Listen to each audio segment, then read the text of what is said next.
বন্ধুরা, আজকে খাসির মাংস রান্না করব। খাসির মাংসটা কালকে দিয়ে নুন, হলুদ, দই দিয়ে ম্যারিনেট করে রেখেছিলাম, একটু সিদ্ধ করে নিয়েছি। এই যে আলুটা তেলে ভেজে রেখেছি। এবার কড়াইতে জিরে ফোড়ন দেবো।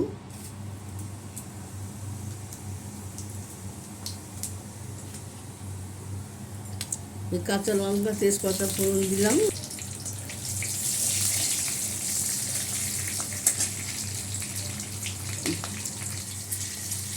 একটু চিনি দিয়ে দিলাম।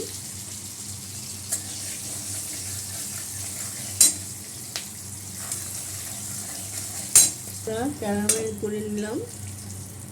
এবার এই রসুনটা দিয়ে দিচ্ছি।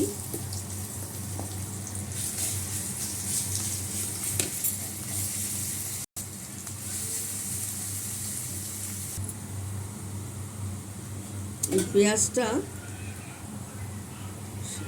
সিদ্ধ করে রেখেছি। সেদ্ধ পেঁয়াজ দিয়ে মাংসটা রান্না করব। পেঁয়াজ আর টমেটো।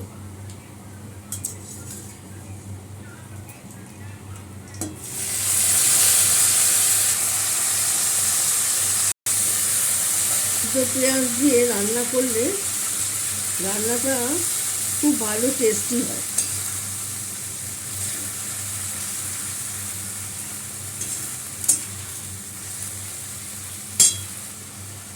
এই একটু আদা বাটা দিয়ে দিলাম।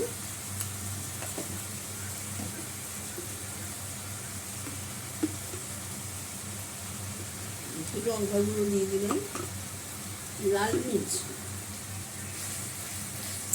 এবার পেঁয়াজটা ভালো করে ভাজা ভাজা হোক।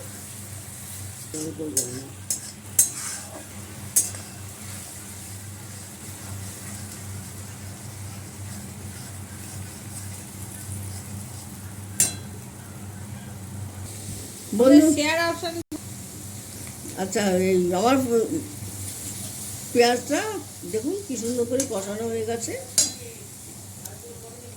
এই যে মাংসটা দিয়ে দিলাম।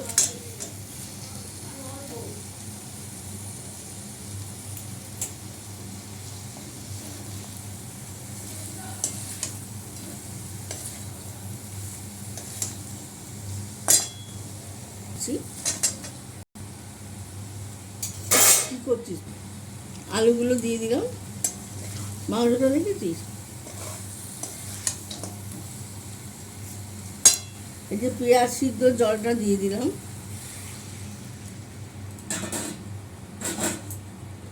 মাংস সিদ্ধ জলটাও দিয়ে দিলাম। এই দেখো কি সুন্দর চর্বি বেরিয়েছে, জমে গেছে।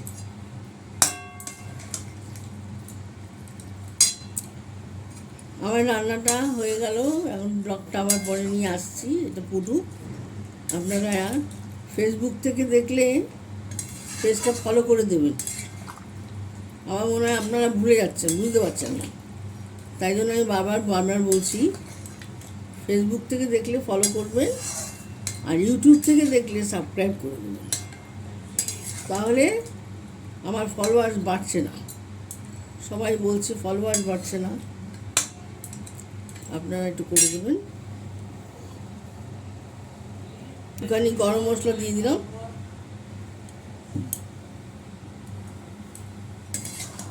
এখন এটা ফুটুক, তারপরে আবার দেখাবো আপনাদের। বন্ধুরা, আমার রান্নাটা হয়ে গেছে, দেখুন কি সুন্দর ফুটছে। আমার আলুও সিদ্ধ করা, মাংসও সিদ্ধ করা, তাড়াতাড়ি হয়ে গেল। নমস্কার। আমি ব্লগটা এখানে শেষ করলাম। লাইক, শেয়ার, কমেন্টস করে দেবেন, ভুল করবেন না। ফেসবুক থেকে দেখলে ফলো করবেন, আর ইউটিউব থেকে দেখলে সাবস্ক্রাইব করবেন। তাহলে আমার ফলোয়ার্স বাড়বে। নমস্কার।